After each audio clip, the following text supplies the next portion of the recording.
అందరికీ వందనాలండి. బాగున్నారా?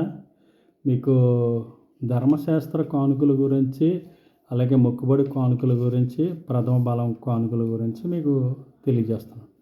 ఒకసారి యెషయా గ్రంథం నుంచి ఒకసారి చూడండి. 58 7, 8 ఒకసారి చదివి వినిపిస్తాను.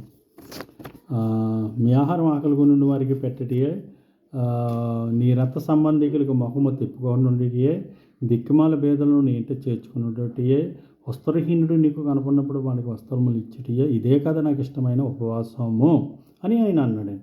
ఉపవాసం అలాగా మనం చేస్తే మనం ఉపవాసం ఉన్నట్టేనండి. ఇదే కదా నాకు ఇష్టమైన ఉపవాసం అని అన్నాడు ఆయన.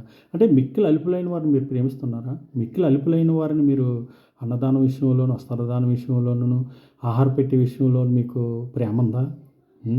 మిక్కిలి అలుపులైన వారు ఎవరు? ఒకసారి చూడండి. మత్తయి సువార్త 25:31 చూడండి. అక్కడ ఏమంటున్నాడు ఆయన? ఏమంటున్నాడు అక్కడ ఒకసారి చూడండి. తన మహిమతో మనిషి కుమారుడు వచ్చినప్పుడు అప్పుడు సమస్త జనులు ఆయన ఎదుట పోగు చేయబడుదురు. కొల్లవాడి మేకలలో నుండి ఏర్పరుస్తాడంట. అంటే యేసుక్రీస్తు గొర్రెలు ఎవరు, మేకలు ఎవరు ఏర్పరిచేస్తాడంట. గొర్రెలైన వారేమో మిక్కిలి అలుపులైన వారిని ప్రేమించిన వారు, మేకలేమో మిక్కిలి అలుపులైన వారిని ప్రేమించలేదు, ధనవంతులైన పాస్టర్లను ప్రేమించేవారు అని మీరు అర్థం చేసుకోండి. అయితే ఆయన సమస్త జనులు ఆయనదే పోగు చేసిపోయినప్పుడు గొల్లవాడు మేకల నుండి ఏర్పరిచినట్టు ఆయన ఏర్పాటు చేసేస్తాడు. అప్పుడు ఏర్పాటు చేసిన తర్వాత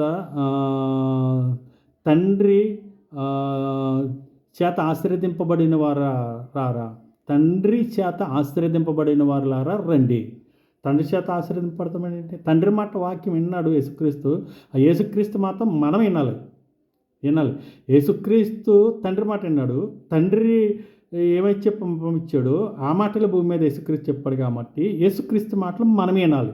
వింటే గొర్రెల్లా తయారవుతాం. అప్పుడు తండ్రి లోకము పుట్టినది మొదలుకొని మీ కొరకు సిద్ధపరచబడిన రాజ్యమును స్వతంత్రించుకోండి. నేను ఆకలి కొంటే ఆహారం పెట్టారు, వీళ్ళు దప్పుకుంటే నాకు దాహం ఇచ్చి తిరి, పరదేశం ఉంటే నన్ను చేర్చుకుంటారు, దిగంబరి ఉంటే నాకు వస్త్రాలు ఇచ్చారు, రోగ సరసాలు ఉంటే వీళ్ళు పరమశించి వచ్చి తిరి, వీళ్ళంటి వారికే పరదేశీ పరలోకము స్వతంత్రించుకొని ఉండి తండ్రి అని యేసుక్రీస్తు చెప్తాడంట.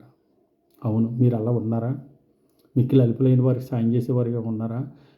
మీ దశమ భాగం కానుక, మీ ప్రథమ బలం కానుక, మీ మొక్కుబడి కానుక అలా చేస్తే యేసుక్రీస్తు చేసినట్టేనండి. తర్వాత ఏమంటున్నాడు తెలుసండి? నేను ఆకలి కొంటే మీరు నాకు ఆహారం పెట్టలేదు, దప్పుకుంటే నాకు దాహం అవ్వలేదు, పరదేశం ఉంటే నాకు చేర్చుకోలేదు, దిగబడి ఉంటే నాకు వస్త్రం లేదు, చర్చాల రోగం ఏంటంటే నన్ను పరామర్శించడం రాలేదు. అలాగా మీరు మిక్కిలి అలుపులైన వాళ్ళు ఒక్కరికి మీరు చేయలేదు కాబట్టి నాకు చేయలేదయ్యా మీరు అని నిత్య నాశనమునికి మీరు పోదురు అని అంటున్నాడు. అయితే నీతిమంతులు నిత్య రాజ్యానికి పోతారంట. నీతిమంతులు ఎవరంటే గొర్రెలు. అంటే మిక్కిలి అలుపులైన వారు చేసిన వారేమో గొర్రెలు. ఇలా చేయలేదు కాబట్టి మీరు నిత్య నాశనానికి అంటున్నాడు. వాళ్ళు ఏదంటే మా ధనవంతుడైన పాస్టర్కి ఇచ్చేయని పొలం కొనుక్కున్నాడండి, సైట్లు కొనుక్కున్నాడని, బ్యాంకులో డబ్బు దాచుకుని నాకు అనవసరం అండి, వేస్తున్నది డబ్బీలో మొక్కుబడి కానుక, పదం బలం కానుక, దశంభాగం కానుక అని అంటారా? అది మీ గంధంలో, ఈ దేవుని గంధంలో రాయబడదు. అది మీరు ఇక్కడ బుక్కులో రాసుకోవచ్చు కానీ జనాల్లో పేరు ఉండొచ్చు కానీ దేవుని యొద్ద పేరు ఉండదండి. దేవతల దూతల దగ్గర పేరు ఉండదంటండి. అయితే 24 పెద్దలు 4 చేతులు అక్కడ వాళ్ళందరూ ఉన్నారు. క్రీస్తు పూర్వం కానించి చనిపోయిన ముద్ర పొందిన వారు అందరూ పితరాజ్యంలో ఉన్నారు. వాళ్ళందరూ ఎదురుకుండా మీకు సాక్ష్యం ఉండదండి. మిక్కిలి అల్పులైన వారికి చేస్తేనే యేసుక్రీస్తు చేసినట్టు. అలా చేయండి. మత్తయి సువార్త 25:31 46 వరకు మీరు చదవండి. చదివితే మీకు అర్థమవుతుంది. యెషయా 58:7-8 చూడండి.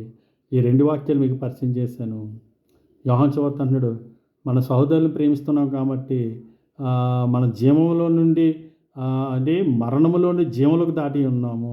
ప్రేమ లేనివాడు మరణం యందు నిలిచి ఉన్నాడంట. ఓకే, మీరు ఎవరిని ప్రేమిస్తున్నారు? మిక్కిలి అల్పులైన వారు ప్రేమిస్తేనే మనం దేవుడిని దృష్టిలో, యేసుక్రీస్తు దృష్టిలో ఉన్నట్టు. చిన్న ప్రార్థన చేసుకుందాం. జయం కలిగిన దేవ, జీవాధిపతి, కృపకల్మ దేవ, ఎవరైతే నిర్ణయం తీసుకుంటున్నారో నాయన మిక్కిలి అల్పులైన వారికి చేస్తే యేసుక్రీస్తు చేసినట్టని ఆ నిర్ణయంలో వాళ్ళ కుటుంబాలు ప్రేరేపించి వారి ఫ్యామిలీని నిరాకుడి గురించి సిద్ధపరచుకోండి.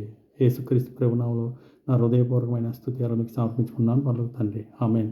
మీకు ఒక మాట అండి, ఒకసారి ఇదిగోండి. దేవుడు ఒక 20 సంవత్సరాల నుంచి ప్రభు సేవలో స్వార్థికుడిగా ఎదుగుతుంటుండగా దేవుడు మనకి 2 సెంట్ల స్థలం ఇచ్చాడు. ఈ 2 సెంట్ల స్థలంలో ఒక ఆశ్రమం, క్రీస్తు ఆశ్రమం నిర్మాణం కొరకు దేవుడు కృప చూపుతున్నారు. మీకు ప్రేరేపిస్తే ఈ ఆశ్రమం నిమిత్తము మీ ఫ్యామిలీ పేర్లు ఇందులో ఉండేలాగా మీ ఫ్యామిలీ కొరకు మేము ప్రార్థన చేస్తాం. మీరు కాల్ చేయండి. మీ అందరికీ వందనములు. Okay, God bless you.